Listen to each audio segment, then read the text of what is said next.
Go ahead. Alhamdulillah wa salatu wa salamu ala Rasulillah. Today we're going to continue on our class, the concise presentation of the Fiqh, the episode 66, and we are starting a new topic, which is business transactions.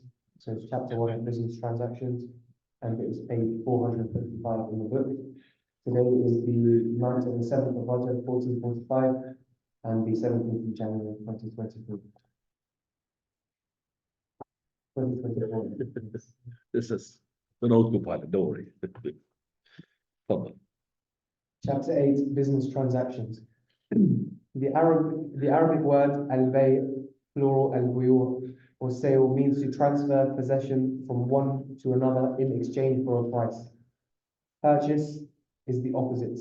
However, each term is sometimes used for the other. Alhamdulillah wa salatu wa salamu ala Rasulillah. As we have said last time, inshallah, we're going to be starting the new chapter, which is the transaction. It's very important for the people to understand whatever they're doing is halal, haram, as we're going to see how important it is. And inshallah, we first start with the definition saying al-bay' and al-shira. But Allah Azza wa Jalla does not mention the word shira, which is purchase. He mentions the bay'. But because this word in its own means both, that is to buy and sell. So Prophet of Allah, he said, al-bay'ani bil-khayr. Al-bay'an here, the ba'i' wal-mushtari, one who buys and the one who sells. And also Allah's Messenger, he had mentioned al-ba'i' wal-mushtari in a hadith to separate. He said, Rahim Allahu abdan samha. May Allah have mercy upon a person who is a slave of Allah, who is samh, meaning easygoing. إِذَا بَاعَ samhan. He is easygoing when he sells. وَإِذَا اشْتَرَى samha. And that is when he purchases as well, he is as well an easygoing person. Now we come into the legality of it from the Quran and the Sunnah and the Ijma' and the Ma'qul. Now, its legal sanction. Allah subhanahu wa ta'ala says, وَأَحَلَّ اللَّهُ اللَّهُ. Allah has permitted trading and forbidden interest. Can you read that Arabic? Correct, yeah. وَأَحَلَّ اللَّهُ الْبَيْعَ وَحَرَّمَ الرِّبَا. Correct. Allah has permitted trading and forbidden interest. Allah subhanahu wa ta'ala also says, يا أيها الذين آمنوا لا تأكلوا أموالكم بينكم بالباطل إلا أن تكون تجارة عن تراض منكم. O you believe, do not devour your property among yourselves unjustly, except it be a trade amongst you by mutual consent. So this is the book of the Quran. Allah already mentions that is Allah made it permissible for us to make bay', shira, purchasing and selling, and He had made riba to be haram. As we're going to see what is the riba when it comes into these transactions. Also, Allah, He said, do not take your wealth amongst you in falsehood. That means by stealing it or by conning or by fraud, but except through tijara. Tijara means merchandise, transactions, which is on the approval of both parties. Now that's Quran. The legality from the Sunnah, Hakim. Hakim ibn Hizam, may Allah be pleased with him, narrates that the Prophet ﷺ said, the two parties of a sale still have the option of cancellation as long as they have not yet separated. So the Hakim ibn Hizam was a person who was really a businessman, and Hakim ibn Hizam, he kept asking the Prophet a number of questions, and he narrates for us here that the Prophet he said that the two, selling and buying, the seller and the buyer, they are in the choice as long as they don't depart from one another. Don't worry, we're going to explain all of that. We're going to see what is the warranty, the guarantee, and if there is no warranty and guarantee, all of that is going to be coming in due course. It's going to be a long course. So this is the second approval or proof, that is the legality of purchasing and selling. That is the Sunnah of the Prophet. Now we come into the Ijma' of the companions. Number 9. The Muslims are all in agreement that buying and selling is permissible. Wisdom demands it as the needs of individuals are offered in the hands of others, and the others may not sacrifice them. But by instituting buying and selling, this is a means by which people can meet their needs without hardship. Right. So, for example, whatever is in your hand might need it, and whatever is in the hand, you need it. If there was no selling and buying, there was no way of taking it except maybe by force or by stealing, which is not allowed. So that is why through the ijma' of the companions and also al-hikmah. Hikmah means here the common sense, the common sense. Common sense, implies that they should be buying and selling. Right, so we have proved it now, Quran and Sunnah and consensus of the companions, and also the ma'qul, which is common sense. Now we're coming to important issues regarding the Quran and Sunnah. What do they say regarding purchasing and selling? What other things that needed to be known before we start in the transactions? Further. Encourage everyone to do. And then when the narrated the Prophet sallallahu alaihi wasallam said, no one consumes any food better than that which was earned by his own hands. The Prophet of Allah, Dawud alayhi salam, used to eat what his own hands earned. Abu Hurairah reported that the Messenger of Allah sallallahu alaihi wasallam said, it is better for one of you to bring a load of firewood on his back and sell it than to ask of another who might give him or refuse to give him. Right. So the Prophet ﷺ prompts us to go and get on our feet and go and ask for the provision in the right manner, which is that to work, and then you get your earning, not to stay on the dole. This is not correct. So the person, he should be knowing that the fact that there is no supposed to be a zakat given to him, except that there's a crisis came to him. But if he's able to earn, Islam makes it prohibited upon him to receive zakat. Makes it haram upon him to receive the zakat if he's able to work. But we understand some people have some sort of crisis that the person had, for example, all his crops being burnt, or all his wealth is being confiscated somehow. And that's the case, no problem.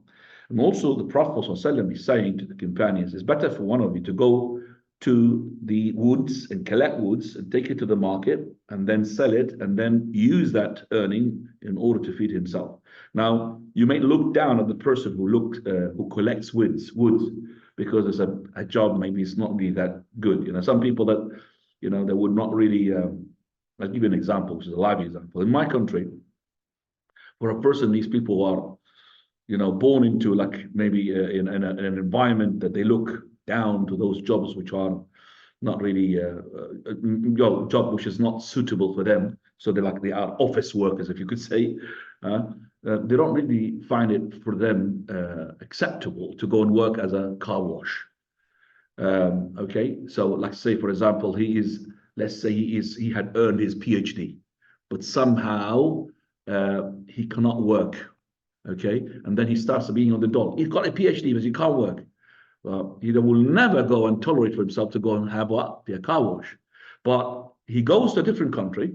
I'm having a live example. I had somebody here with a PhD in my country, and he was looking for a work. And I said, I don't have any work maybe suitable for you. Maybe a car wash. He said, doesn't matter. Give me a car wash. I'm going to wash cars just to take money. And I was really, alhamdulillah, happy with that. But he will never be able to do that back home. I'm telling him, how can you do that? So the Prophet said, better for you, companions, regardless whom you are, above level, below level, it's better for you to take your, bag and go and collect wood and sell it in the market. So collect wood and sell it in the market, maybe some collect rubbish, and go on and remove the rubbish, the bin man. And it's a work. That, by the way, here, to get a job to be a rubbish collector, you need the wasita, vitamin Y. I mean, you have to have somebody to. It's a mafia. He told me it's a mafia. They will not let you to go in until the other blokes will ask for you. It's not really a job, easy job. These orange suits workers. SubhanAllah. So in our place, how can you work in something like this? Our Sheikh Al-Halabi, rahimahullah, may Allah have mercy upon him. I was with him in the car when I was driving, and then we saw this person who's got a beard, and he's a student of knowledge, young, and he was a rubbish collector. He's got this suit, which is here orange, there is fluorescent, and he was, collecting. And the Sheikh, he just told me, drive towards him. So I would talk to him, and he said, I honor these people. And he had said to him, Salaam alaikum, wa alaikum salam, how are you? He honored him so much because he said, this person, this is the one he wants to work. He doesn't want to be on the dole. He doesn't want to be just putting his hand, give me, give me. So the Prophet said, it's better for you to go to somebody. He said to him, give me. And then he says to you, I don't have. And he has. And he has. But he doesn't want to give you because you're a beggar. Because you're a person all the time asking. So always be ascetic regarding what is in the hands of the people, meaning don't ask for what is in the hands of the people. People love you. But if you keep asking, people hate you. As soon as they see, they run away. He's going to ask me again, this guy. Always be the upper hand, don't be the lower hand. And that is something that everybody knows. Everybody agrees with me regarding this issue. So be the upper hand. Don't really be the lower hand. And all the prophets. And by the way, subhanAllah, this is the will of Allah. These hadith I've been explaining them in my class, which is Sharh al-Riyad al-Salihin, just only 2 days ago on the Ithnain in Luton. And that the Prophet ﷺ told us that not a single prophet, except that he had herded the sheep, or he was a shepherd. All prophets are shepherds. Luqman, the wise man, he's a tailor. The Prophet Ilyas, alayhi salam, the Prophet Idris, alayhi salam, he was a tailor. The Prophet Zakaria, he was a carpenter. That's a hadith sahih. He's a carpenter. The Prophet Dawood, alayhi salam, and why he's mentioning a Prophet Dawood? Do you know why? Because Dawood was a king. Him and his son, they were not just normal prophet, they were kings. Have you ever seen a king working? Have you seen a king working? And Dawood alayhi salam used to work.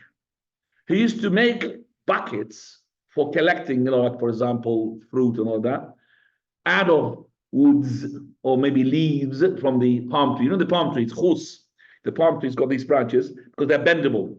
So they make from them baskets. And he manufactured them basically himself with his own hands, and he sells them for money.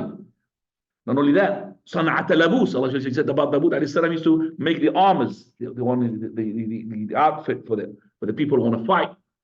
He used to be like a blacksmith, Dawood alayhi salam.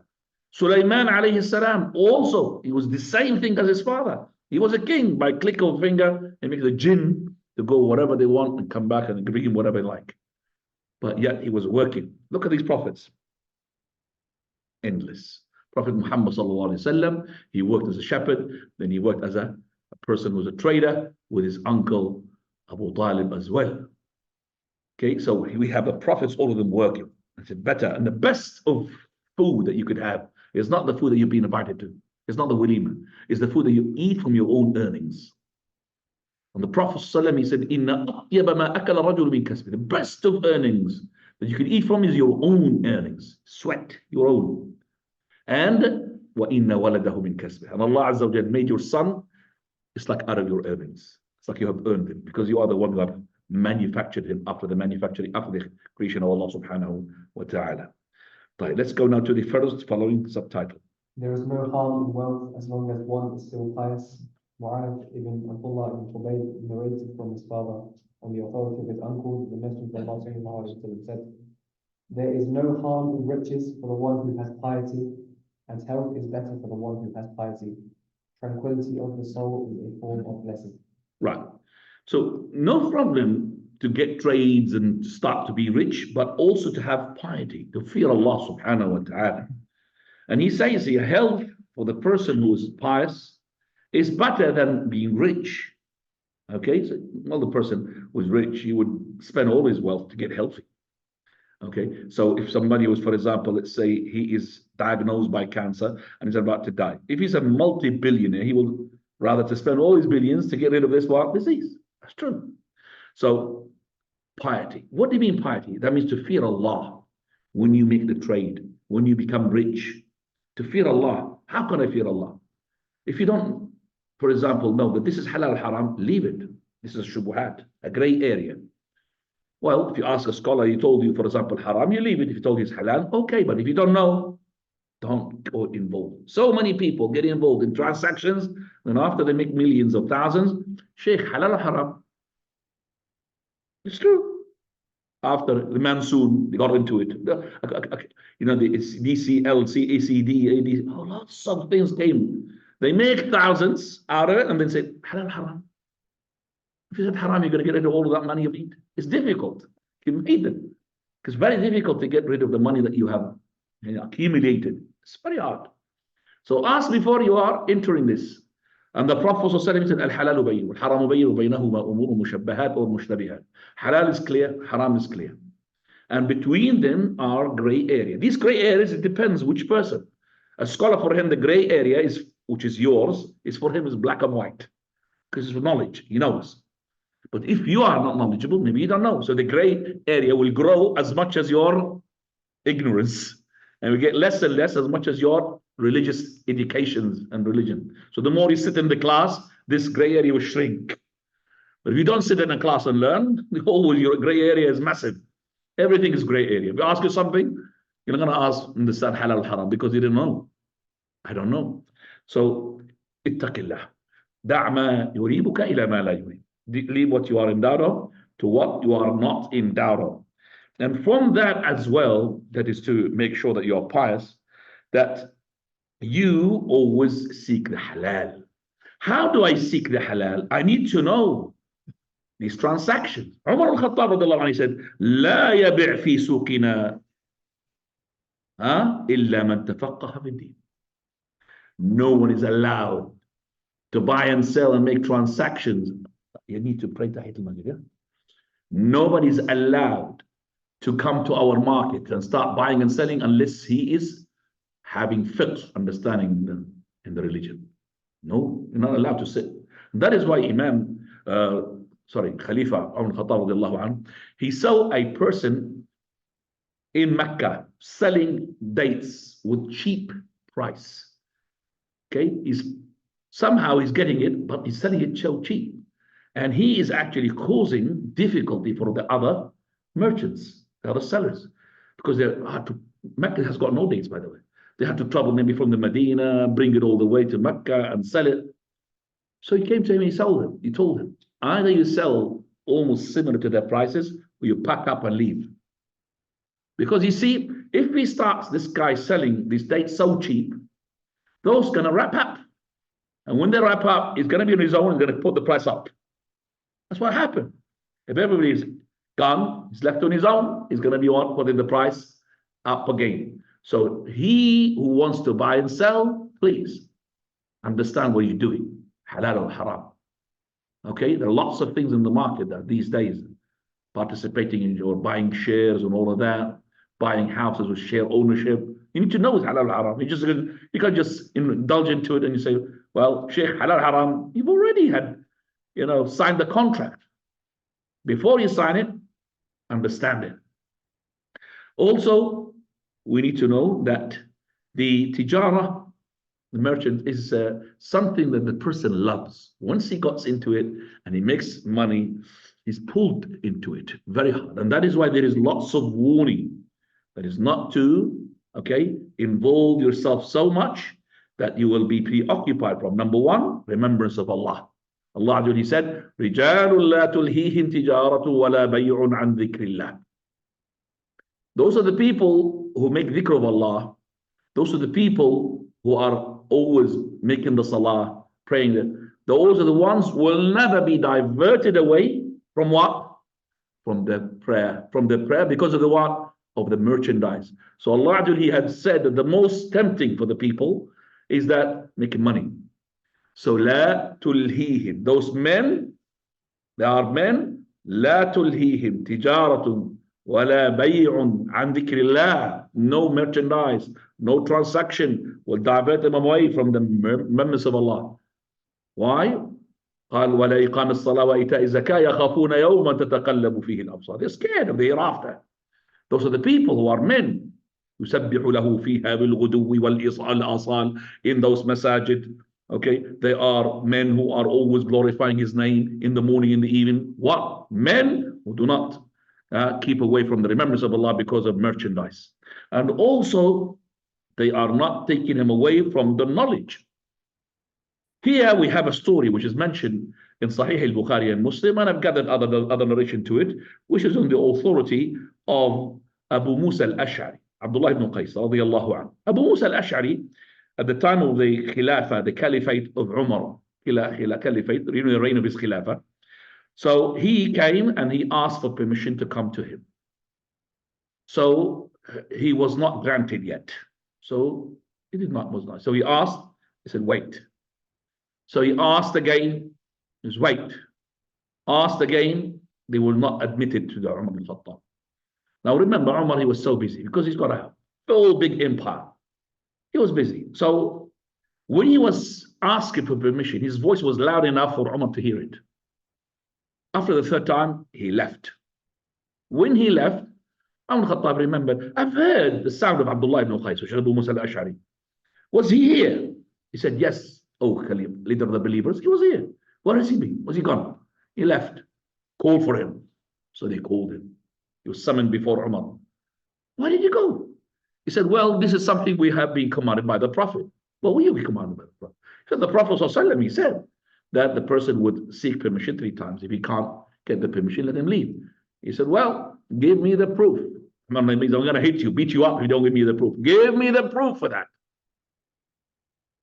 So he went to get Ubay. Ubay ibn Ka'b radiallahu anhu is a great companion, but maybe he did not hear the hadith, but he told Umar, don't be harsh, O Umar. Look, he's talking to the Khalifa against, لا تكن شديدا, harsh against the companions of the Prophet ﷺ. He said, I'm not harsh against the Prophet ﷺ. So he went to the majlis of the Ansar. Ansar sitting down, and he said to them, I want somebody to testify with me in front of the Khalifa that he had heard the Prophet ﷺ saying that the person is to seek, 3 times the permission, otherwise it's to leave. Can't just seek permission the 4th time, 5th time, it's to leave. So the companions of the Ansari said, we're going to send the kid with you, the youngest, because all of them, they know this. Subhanallah, Umar, with his great knowledge, with his great closeness to the Prophet ﷺ, yet he didn't know about this. So he said, we're not going to send anybody except for the little kid, Abu Sa'id al-Khudri, radiallahu anhu. They sent Abu Sa'id al-Khudri, radiallahu anhu, to Umar al-Khattab with Abu Musa al-Ash'ari. When they went there, so he testified, yes, I've heard it. Oh, leader of the believer, I've heard this Prophet ﷺ saying, you seek permission 3 times, otherwise you leave. So Umar al-Khattab, he said, this had been hidden from me, and I am the leader of the believers.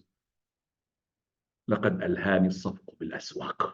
He said, verily, I was preoccupied by making myself, by indulging into the markets. That's why I was busy, not to take this knowledge. He's blaming himself for doing something which is halal. He has to go to the market. He has to make money for his family. But radiallahu anhu, he was making a deal with his neighbor. What was the deal? Because he was living far away from the Prophet, he said, you go one day and I work. I want to work. And then whatever you hear from the Prophet, you tell me. And then my turn the following day, I'll go to the Prophet, sit down there, I don't work. And then I gain the knowledge. And when I come back, I'll tell you. He made a deal with his neighbor. So this knowledge, didn't get it. He was really blaming himself on Khattab. The whole story is about what that look. Prophet Umar Khattab is blaming himself that he didn't get that knowledge because of the market. The market is, if you want to ask about how market hooks the person, to him or to her, ask the woman. From the morning to the evening, they love it or not. From the morning to the evening, 12 hours for them is nothing on the market. Take them to the class, my legs are aching. For the market, mashallah, they will be there, hooked to the market. That's what it is. The market, ya akhwani, is abghadul biqa'i ila Allah. The most hated place in the sight of Allah are the markets. Because it's full of haram. I'm not saying it's haram, but it's full of haram. And the best of place in the sight of Allah is the masjid.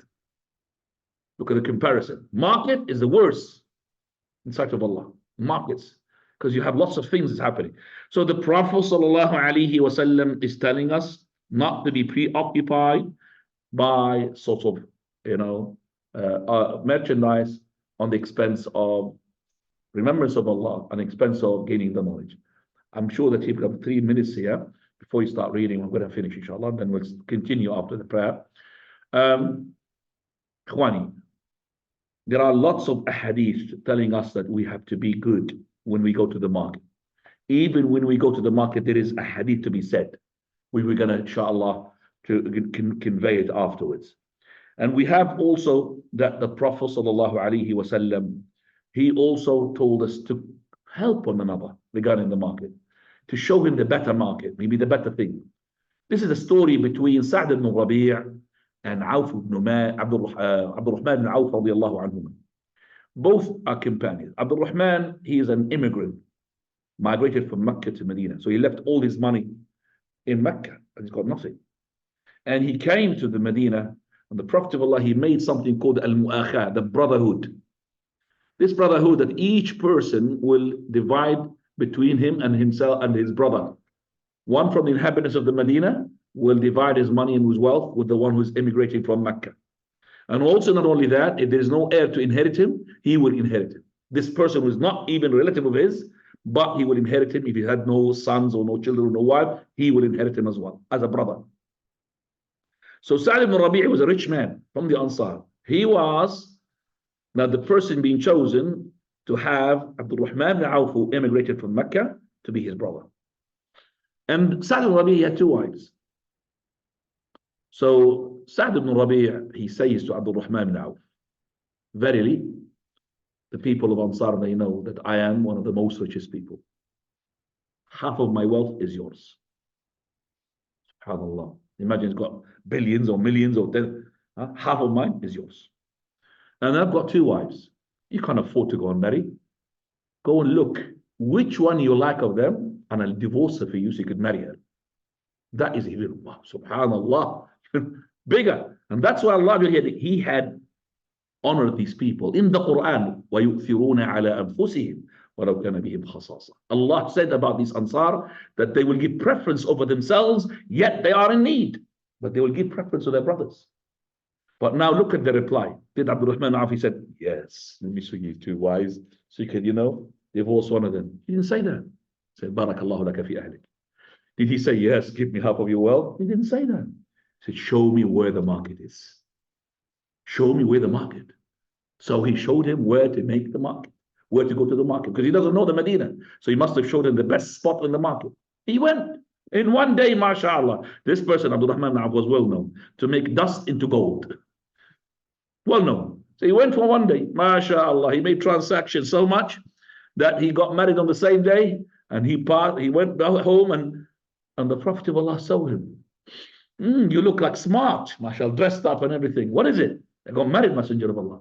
Oh, what did you give your wife, your bride, as a dowry? He said, "Waznu nawatin min al-dhahab," means the weight of a date stone in gold. He said, "Awlim wala wisha." Give walima even as little as one sheep. By this we'll finish, inshallah, and we'll continue after the prayer.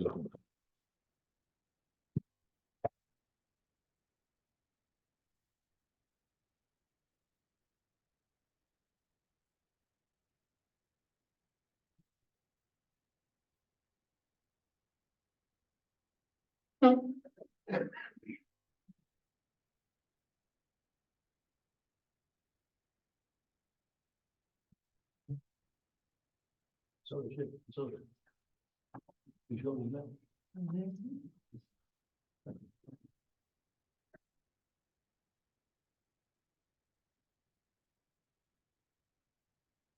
الله أكبر الله أكبر أشهد أن لا إله إلا الله أشهد أن محمدا رسول الله حي على الصلاة حي على الفلاح قد قامت الصلاة قد قامت الصلاة الله أكبر الله أكبر لا إله إلا الله.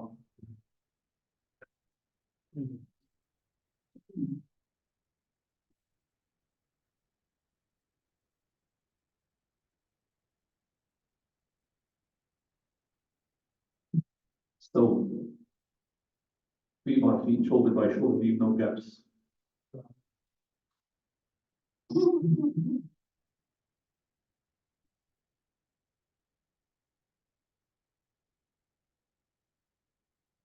Allahu Akbar.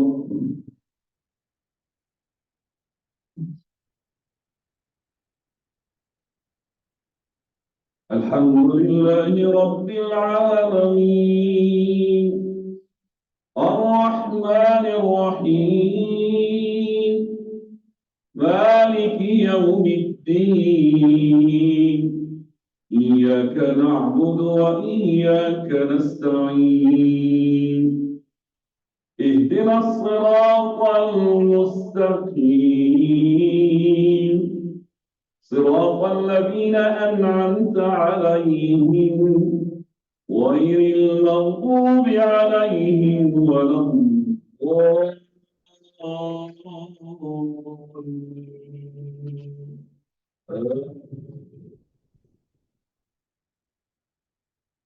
قل يا عبادي الذين أسرفوا على أنفسهم لا تقنطوا من رحمة الله إن الله يغفر الذنوب جميعا إنه هو الغفور الرحيم وأنيبوا إلى ربكم وأسلموا له من قبل أن يأتيكم العذاب ثم لا تنصرون واتبعوا أحسن ما أنزل إليكم من ربكم من قبل أن يأتيكم العذاب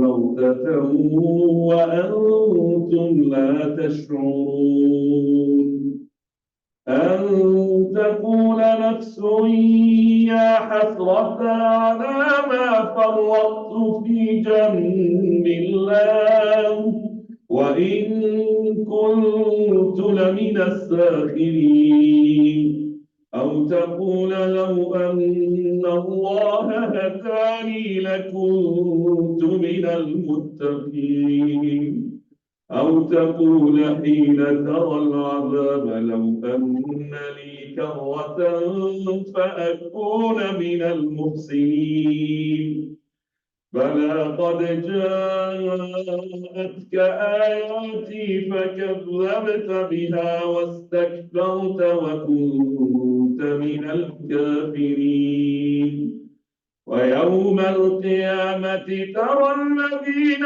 كذبوا على الله وجوههم مسودة أليس في جهنم مثوى للمتكبرين وينجي الله الذين اتقوا بمفازتهم لا يمسهم السوء ولا هم يحزنون الله أكبر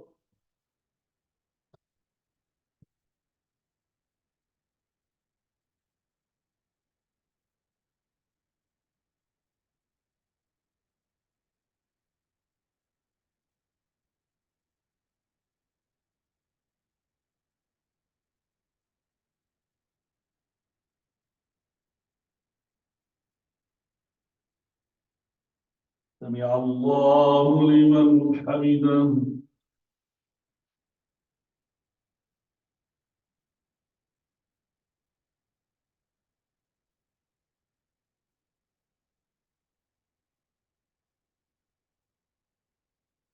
الله أكبر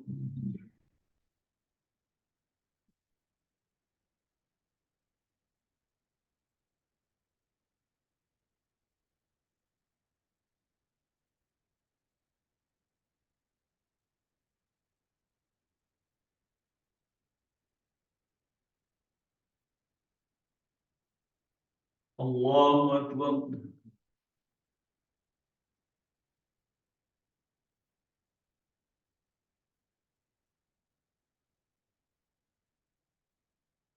الله أكبر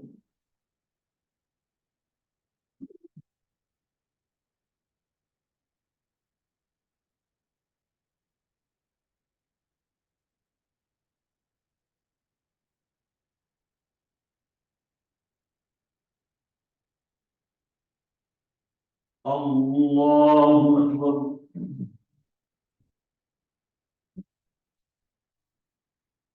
الحمد لله رب العالمين الرحمن الرحيم مالك يوم الدين إياك نعبد وإياك نستعين اهدنا الصراط المستقيم صراط الذين أنعمت عليهم غير المغضوب عليهم ولا الضالين آمين الله خالق كل شيء وهو وهو على كل شيء وكيل له مقاليد السماوات والأرض والذين كفروا بآيات الله أولئك هم الخاسرون قل أفغير الله تأمروني أعبد أيها الجاهلون ولقد أوحي إليك وإلى الذين من قبلك لئن أشركت ليحبطن عملك ولتكونن من الخاسرين بل الله فاعبد وكن من الشاكرين وما قدروا الله حق قدره والأرض جميعا قبضته يوم القيامة والسماوات مطويات بيمينه سبحانه وتعالى عما يشركون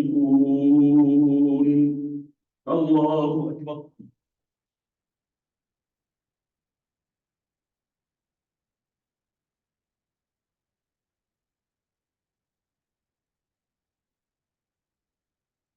سمع الله لمن حمده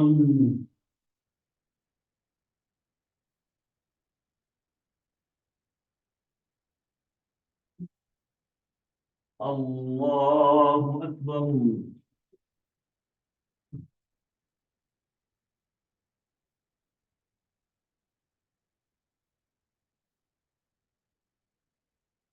الله أكبر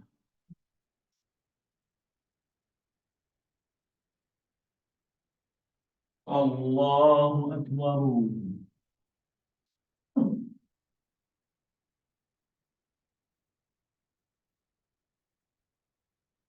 الله أكبر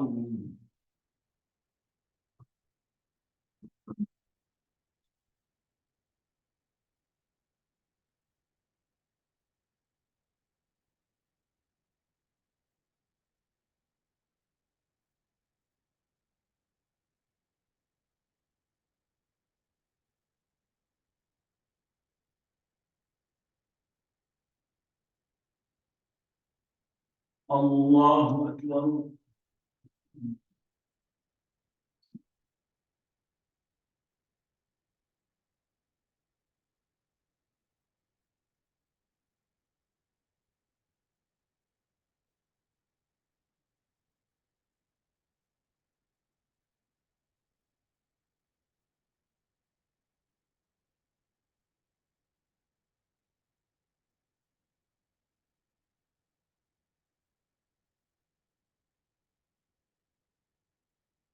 الله أكبر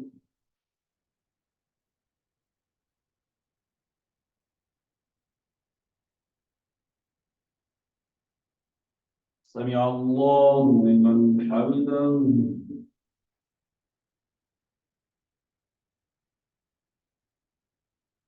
الله أكبر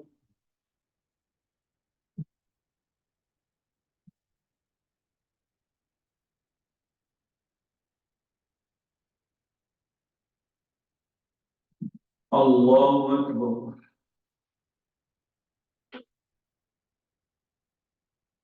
الله أكبر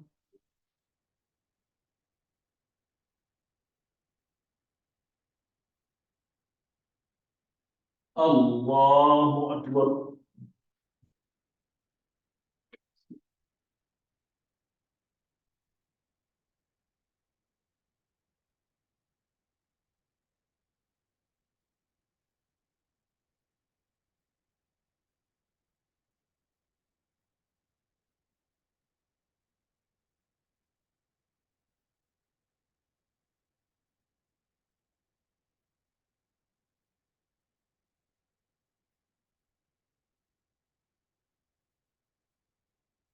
الله أكبر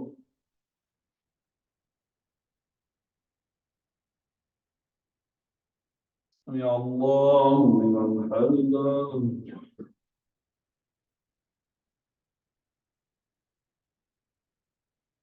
الله أكبر.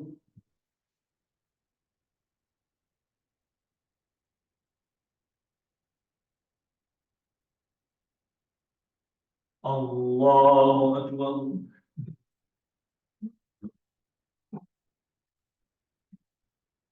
الله أكبر.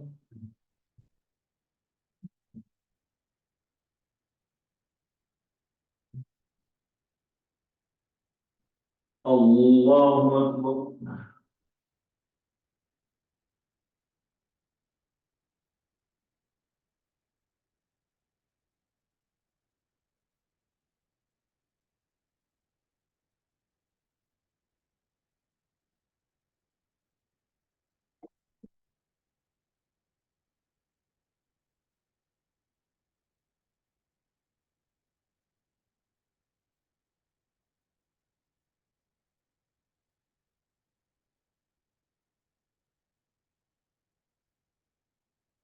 السلام عليكم ورحمة الله وبركاته. السلام عليكم ورحمة الله. استغفر الله. اللهم أنت السلام.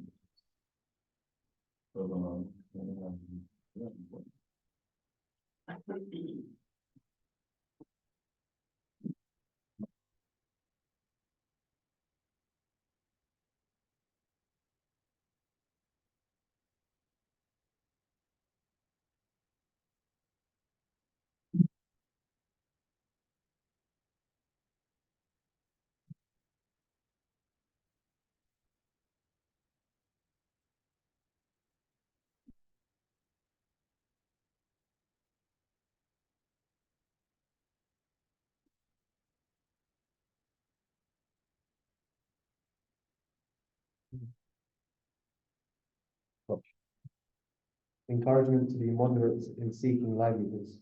Jabir ibn Abdullah radiallahu anhu narrated that the Messenger of Allah sallallahu alayhi wa sallam said, "O people, fear Allah and act properly and goodly in seeking wealth, for a soul will not die until it exhausts its sustenance decreed for it, even if it is slow in coming. Fear Allah and act properly in seeking wealth by taking what is permissible and leaving what is forbidden." الحمد لله والصلاة والسلام على رسول الله وعلى آله وصحبه ومن والاه. This is a hadith which tells us that the Prophet of Allah is prompting us to fear Allah Azza wa Jal. And when we ask for the rizq, we ask it in the halal way. And we ask with not greed. We don't ask with greed. We ask with, which we call it iqtisad, to economize. And the person, when he is economizing, when he goes and he asks for the rizq, he's not a greedy person. And this is what the Abdullah ibn Sarjas, he said, that the Prophet ﷺ, he said, at-ta'udah wa husnu samti wal iqtisad, those three things, which is being prudent, and also a person being good in his manners, and also to economize, then it is part of 24 parts from the prophethood. So it's like a juz from 24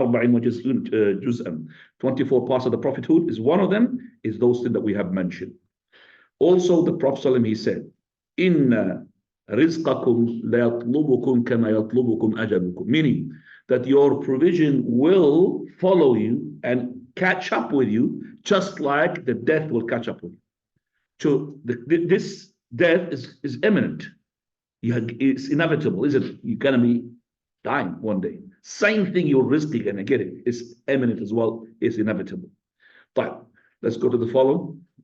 Encouragement to be honest and warning concerning lying. Hakim ibn Hizam narrates that the Prophet ﷺ said, "The two parties of a sale still have the option of cancellation as long as they have not yet separated. If they are honest with each other, they will be blessed in their transaction. If they concealed or lied, then the blessings in their transactions will have been effaced." Right, so here, prompting to be truthful. And also Uqba ibn Amr, to finish that as well. Uqba ibn Amr Narrated that he had the Messenger of Allah sallallahu alaihi wasallam said, "A Muslim is a brother to another Muslim. It is not permissible for a Muslim to sell something defective to his brother without pointing that out to him." We need to explain this hadith properly. Because some of you that they think, oh, it's only when I make a transaction with a Muslim that I have to be truthful. Otherwise, if it's a non-Muslim, then I have to be as cunning as possible. That's not true. For verily, you know that the people in Indonesia embraced Islam because of the truthfulness of the traders in that time. There was no conquering of Indonesia. Those people, they saw how trustworthy these people, how honest they were, how truthful they were. And when they bring in their merchandise, they believed in Islam straight away, because this is the Islam, the deen that prompt the person to be silent, whether with a Muslim or a non-Muslim. Actually, I will be not tolerated for myself to be at all non-truthful with a non-Muslim, but maybe the Muslim, he would tolerate for me, for example, if I did not really show everything, because I don't need to go on, pinpoint everything in that setting. As long as it's good, alhamdulillah, I tell him. But the non-Muslim, I have to be trustworthy. And I just come to my mind now, you yourself, for example, when you buy a car or you buy something, let's just talk about buying a car. Isn't it true? Isn't it true? Unfortunately, as soon as, for example, you find a car that is on the internet, whether it is on Auto Trader or anything like this, and you pick up the phone to call, and at the end, the receiving end is there. Yes, brother, as soon as you hear this, oh my God, you're not going to feel comfortable. Isn't it true? Isn't it true, Yakhwani? Let's just be honest. But if it's an old English man, you trust him, true or not. If it's a person, an old English lady, you trust him. Why not? Why is that? Because we have set a bad example of ourselves. We con in the name of the deen. Halal to con. I bought 2 cars from, unfortunately, brothers supposed to be in Islam, and they conned me. 2 cars. But when I bought a car from non-Muslim, actually 3 cars. 3 cars and been conned 3 times. When I bought it from a non-Muslim, those people, subhanAllah, they are very honest. I'm not saying that the kuffar is better than us, but this is what, because we are, unfortunately, the ones who are making the money, they don't fear Allah Azza wa Jal. And they say, well, Allah will forgive us, even if we are cheating. That's what they depend upon. Ya Ikhwani, set a good example by your behavior and the way that you are doing and dealing, by being honest and being as well showing what the defects. You don't have to show everything, but the most important thing, don't sell a car with the engine, it's something wrong with it, and you're not going to tell that person about it. Don't do that. What are you going to gain? Just peanuts, pennies. They're going to be the expense for you to go to hellfire. These are going to be the ones that are going to dip you to the hellfire. Why should I do that? Ya Ikhwani, be honest, ibadallah. And also, Prophet sallallahu alaihi wasallam, he said, al-bay'an, the true transaction, the seller and the buyer, they are in, which we call a choice, as long as they did not make the transaction. If they made the transaction, then the seller is not obliged to return the goods for that, or to accept the goods and return the money for that person if you ask for them, and vice versa. Is the seller wants the goods from the person who's the purchaser. The purchaser is not obliged to go and tell him, okay, take your stuff and give me your money, because the transaction has been done. And then he says, قال فإن صدقا, both, to be truthful. Okay, we understand that the seller has to be truthful. How can the person who is buyer to be truthful? I'll tell you how.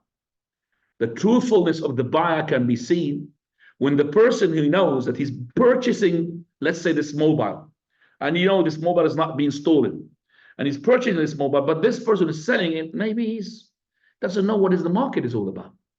That this mobile costs about £200, and he's selling it for £20. So you say, oh, it's a good, let me grab it. It's a con, because you know how much it costs. You should say to him, by the way, I've seen similar to phone like this, it costs about £200. Either you found something wrong with it, he's selling me, or you don't know what the price is. And that's why the companions, when they, for example, have something to buy, and they see that this thing costs more, I think you have a scholar coming to this, and he talked about hadith. I remember a story, he mentioned it here, subhanAllah, from Saudi Arabia, or from Kuwait, I can't remember. He mentioned the story of those companions who are bargaining with each other to raise up the price. So this person said, this, I'm selling it to you, 200 dirham. Of course. Said, no. 250. They said, no. He said, okay, what do you want? Up, 250. No, 230. Up to 800. Then he purchased it. So the buyer is putting the price up, because he knows it costs 800 or the like. It doesn't cost 200. That's how the companions were. So they are truthful when they buy. They're truthful because this may be mobile, it cost £20, but suddenly the following day, because of something that happened, it became 200. Don't go to a person who didn't know about this news and call him to get it before he knows about that it's gone up. You understand me? Don't do that. Tell them, I've heard it's gone up. And Allah will put barakah in both, you as a buyer and him as a seller. Also, do not use, ikhwani, your oaths. Your oaths in Allah do not make it so cheap, so you want to sell your items. By Allah, this mobile speak by itself. Huh? By Allah, my car flies, you know. And as soon as you get the car, it's like a snail. Allahumma musta'an. So what do you want? To make this good to be sold. By Allah, they paid me so much into it, and they didn't pay you anything. Allah knows, Allah will remove this barakah. So, al-halifu, manfaqatul lisila, mamhaqatul barakah. Even if you are truthful, there's no need for you to make an oath. Unless he asks you, don't make an oath, because it will make the good to be sold, and at the same time, it will remove the barakah. Yeah, ikhwani, that is important. I'll tell you what, subhanallah, there is a hadith here that Sahih al-Bukhari mentioned. A man, okay, he had put a purchase certain goods, and he is in the market, and he made an oath by Allah that he was being given such and so much money for it, and he was not being given such money, in order to make another Muslim to buy it. So Allah subhanahu wa ta'ala, he had said the following verse, إِنَّ الَّذِينَ يَشْتَرُونَ بِعَهْدِ اللَّهِ ثَمَنًا قَلِيلًا. The ones who are purchasing with the oath in Allah a small price, أُولَٰئِكَ لَا خَلَقَ لَهُمْ فِي الْآخِرَةِ. They will have no portion in the akhirah. There is no paradise. وَلَا يُكَلِّمُهُمُ اللَّهُ. And Allah will not speak to them. وَلَا يَنْظُرُ إِلَيْهِمْ يَوْمَ الْقِيَامَةِ. And he will not look at them on the day of resurrection. وَلَا يُزَكِّيهِمْ. And he will not purify them. وَلَهُمْ عَذَابٌ أَلِيمٌ. They will have a severe torment. All of that because of that person who wants to what? Sell a good in the market by making an oath that he's been given such and such money for that good, and he wasn't, and he's a liar. Look at that. An ayah was revealed for that person. Ya ikhwani, this is not really something easy. Allah Azza wa Jal had, even through his Prophet ﷺ, made it that for the Muslim is to be easygoing so much.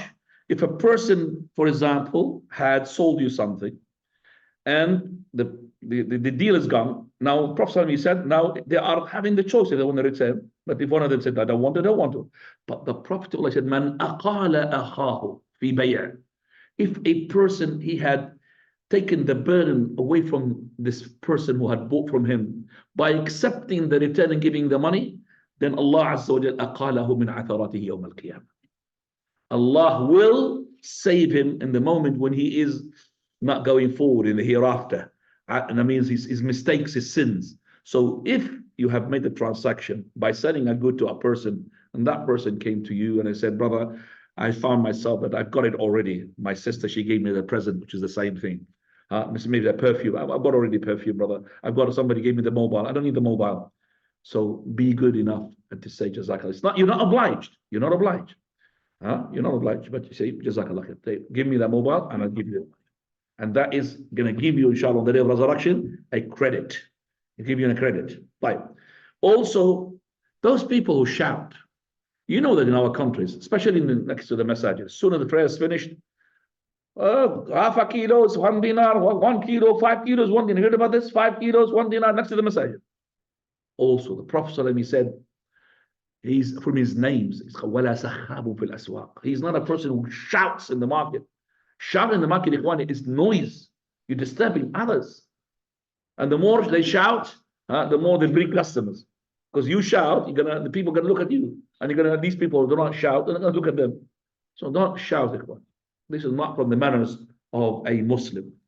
There are lots of things we can really add here as well to show you that it is very important to be very good and honest in the tijara. From this as well, on the day, ikhwani, of the salawat. You know, in Salat al-Jumu'ah, you're not allowed to sell or buy yourself. So the person on the day of Jumu'ah, he is not allowed to sell or Jumu'ah during the time of the khutbah and the salah. And we have here an ayah which was revealed from the Almighty subhanahu wa ta'ala regarding those who sell and buy on the day of the Jumu'ah. This ayah, as in the last ayat of the Surah Al-Jumu'ah, where the ayah has revealed as follows. When some people were the Prophet at the beginning of the Salah, which is at the beginning when they were in the Medina, they were together in the Khutbah Al-Jumu'ah. They've heard Eir means like a merchandise, came. As soon as they heard it, all of them, they left except for 12. They sat with the Prophet of Allah until the end of the khutbah, and then after that, they prayed with the Prophet of Allah. Then the following ayah was revealed. وَإِذَا رَأَوْا تِجَارَةً أَوْ لَهْوًا انْفَضُّوا إِلَيْهَا وَتَرَكُوكَ قَائِمًا. When they see a merchandise or they see a transaction, lahu here, what is a lahu? Lahu is not unused within this ayah. It means there was, before the caravan arrives, like there is a sound like of drums, that the caravan is about to, is about to get closer to you. So get ready to go and get and, go and buy and so on and so forth. So these people, as soon as they heard this, straight away, they went to the market, left the Prophet on his own. قال وإذا رأوا تجارة أو لهوا انفضوا إليها وتركوك قائما قل ما عند الله خير من اللهو والتجارة. Say to them, O Muhammad, that is what is with Allah Azza wa Jal is better than this merchandise that you are going to try to do. So it's not allowed for you to make a purchase or to sell during that time of where the masjid is being. For example, this masjid, what time is the khutbah? Let's say it's 12:30. It finishes 1:30. Khutbah starts 12:30. Prayers finishes 1:30. This 1 hour, I'm not allowed to buy or sell. Those are the ones who are addressed to come to the Jumu'ah. These are the ones who are not allowed to buy and sell. But let's say you have a wife, okay, or you have a child, or you have a non-Muslim worker. There's no problem. He stays in the shop or she stays in the shop to go and sell and buy, because they're not the women or the children or the non-Muslim required to come to the Jumu'ah. So no problem for that. But these people also, they have to have understanding of selling and buying. Why? If somebody whom they know that is required to come to the Jumu'ah and is asked for them to buy something, they are not supposed to sell it. Do you understand me? They have to have fiqh as well. So, وَتَعَاوَنُوا عَلَى الْبِرِّ وَالتَّقْوَى وَلَا تَعَاوَنُوا عَلَى الْإِثْمِ وَالْعُدْوَانِ. Help one another regarding good. Don't help one another regarding haram. So from the haram is to help the haram. This person is supposed to come to the Jumu'ah and he's asking to buy, let's say headphones for his phone. Okay? And the Jumu'ah started already. Don't sell him, or she should not sell him. So that's we understand. We have to have understanding in buying and selling. Right, go to the following. I'll tell you what, stop. We stop. We have lots of things to talk about the Ikhwani selling and buying and what Allah subhanahu wa ta'ala tells us. We're going to talk about as well. Person is being good in giving the right weight. We're going to talk about giving sadaqah when you are a merchandise. We're going to talk about as well. That is to write the debt and the loans. All of that is in that. Bi'idhnillah. Fadal. Any questions regarding what we've heard, please go ahead. We got at least 10 minutes, inshallah. Fadal. Can you repeat the hadith about the 24 parts of Prophet? This is hadith Abdullah ibn Sarjas. The Prophet sallallahu alaihi wasallam, he said, at-ta'udatu, prudency, and wa husnu samt, and to be good, and al-iqtisad, economy, is a part from 24 parts of the Prophet. That's the hadith, and it's authentic. Now, Fadal. The hadith about the best meal is one which you earn with your own hands. Does this only apply to men? Or? Is this applied to only the men, that the person of the earning is the earning of what of your own hands? Is that applies to the men? It applies to each person is supposed to earn. So the women, if they are married, they're not supposed to earn. They're supposed to be looked after by their husband, and the expenditure will be on the husband.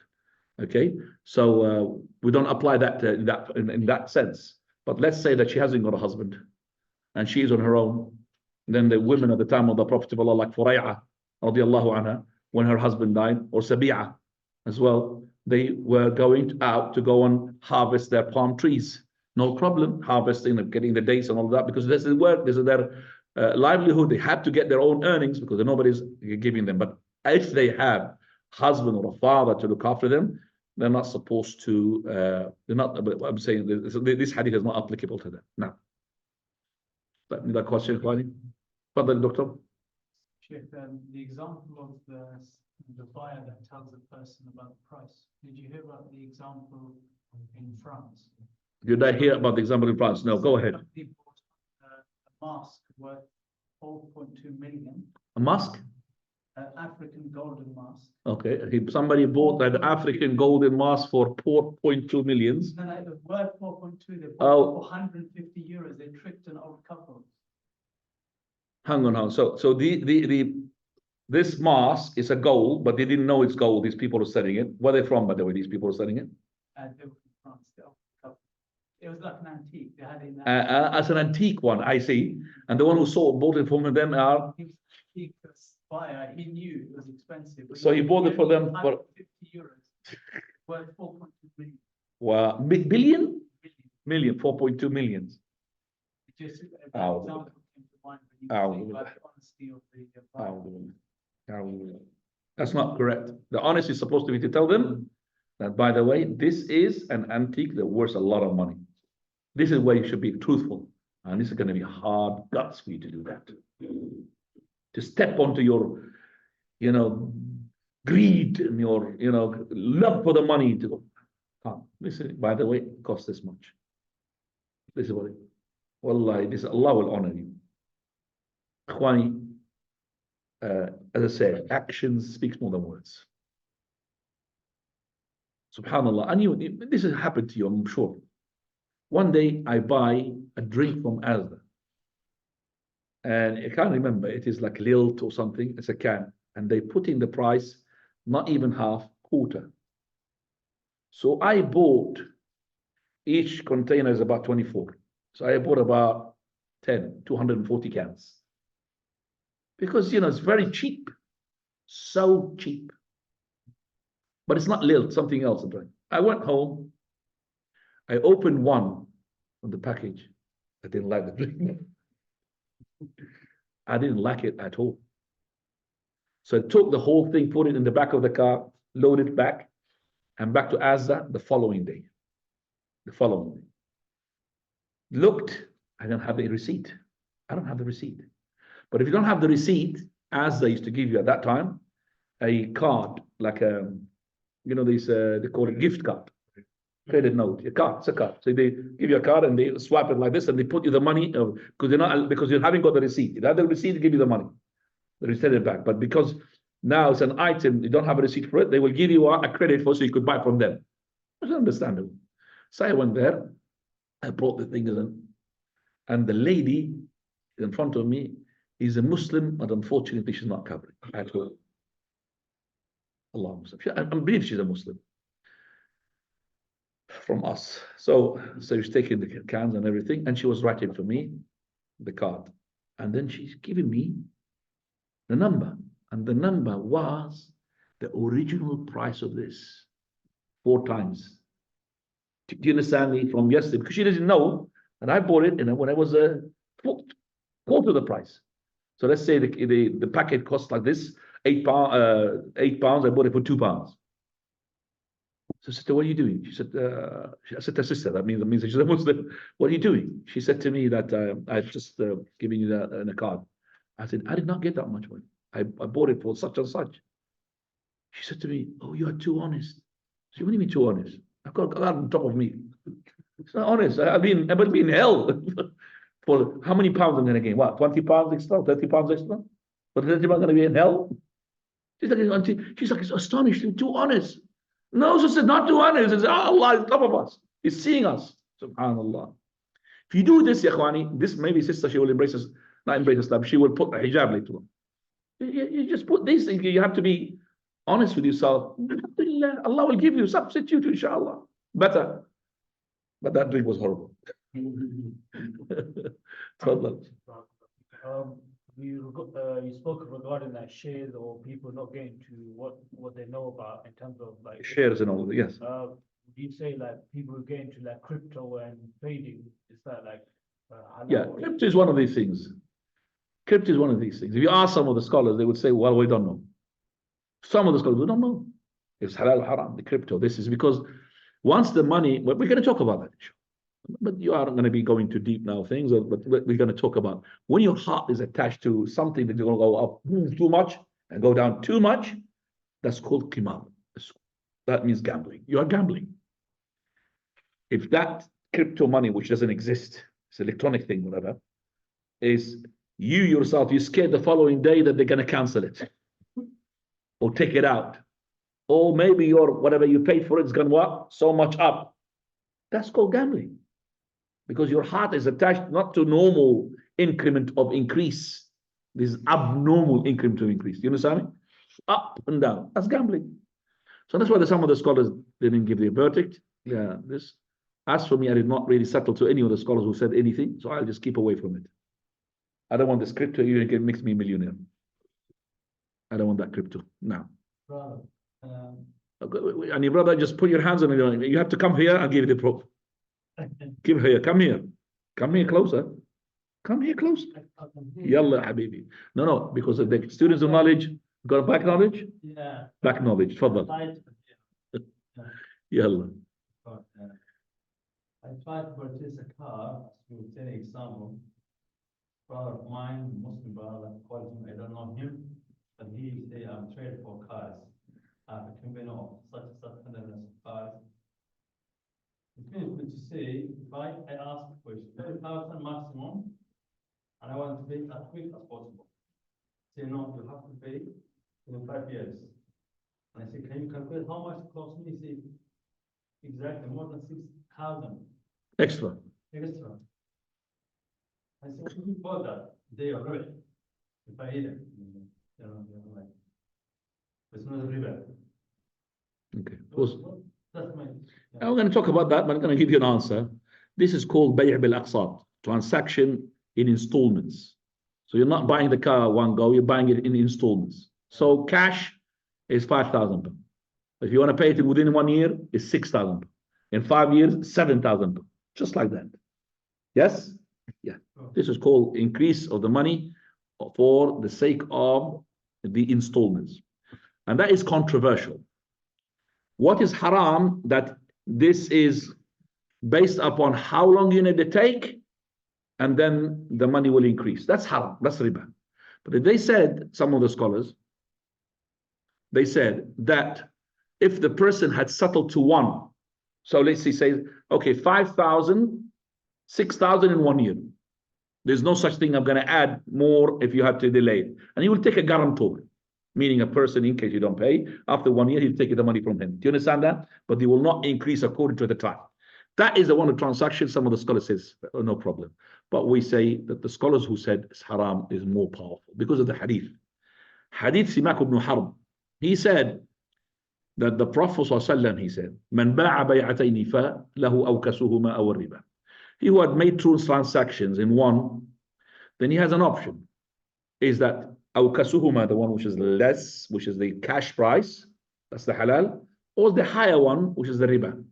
So asking for extra money, for installments, for the time, ziyaratu thaman min ajli al-ajal, that's what it's called in Arabic, to increase the price because of the time. And that is haram according to this hadith. So as I said to you now, the two opinions, and I said to you what is haram. Our Shaykh al-Albani, rahimahullah, in his silsila sahih number 5, volume number 5, he had made about more than 20 pages regarding this issue, and he had supported those all of it with the proof. And we have a hadith, ya ikhwani. The hadith is correct. As for the argument on the other side, they don't have, except for a fiqh issue, nothing to do with the hadith. The hadith is very clear. Now, if a person wants to sell something, there is no such thing as two prices. One price, whether it's for installment or whether for it is what? Cash. And I know that if the person is selling something, the price of the cash in the time installment to make it easy for the people come and buy from him all the time. Take your guarantee, no problem. For example, pawn something or guarantor in case he pays. But I know that if a person sells this mobile for 200 pounds cash and 200 pounds in installments in 1 year, I'm sure that this person was going to be what? Going to come to him a lot, isn't it? Better than that person who's going to increase the money. If he says 200 pounds cash, 200 pounds in installment, well, they're going to come to this shop. They're not going to come to the shop with £200 cash, £300 in 1 year. They're not going to come to him.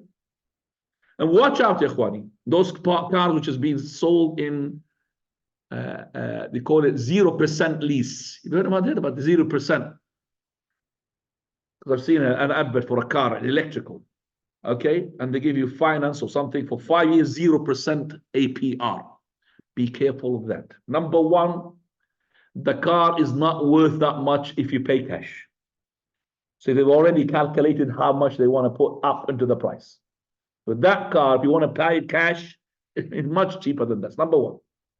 Number two, you are signing on a contract that if you pay on time, no APR zero, it's going to be zero. But if you go beyond the time, then you're going to be pay extra. Signing on such a thing to accept riba is haram.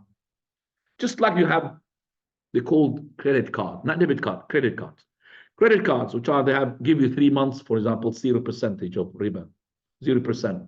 Still the same, because you have signed a contract that in case that if you don't pay on time, then you're going to incur riba. And that is just accepting that condition is haram. You're only allowed to have a credit card if you need it. It's urgent because you're a merchandise. You are a trader, sorry. Sometimes they will not, for example, accept payment except by credit, not by debit. That is something else. But if you don't need it, then don't do it. Like, for example, a person who wants to rent a car.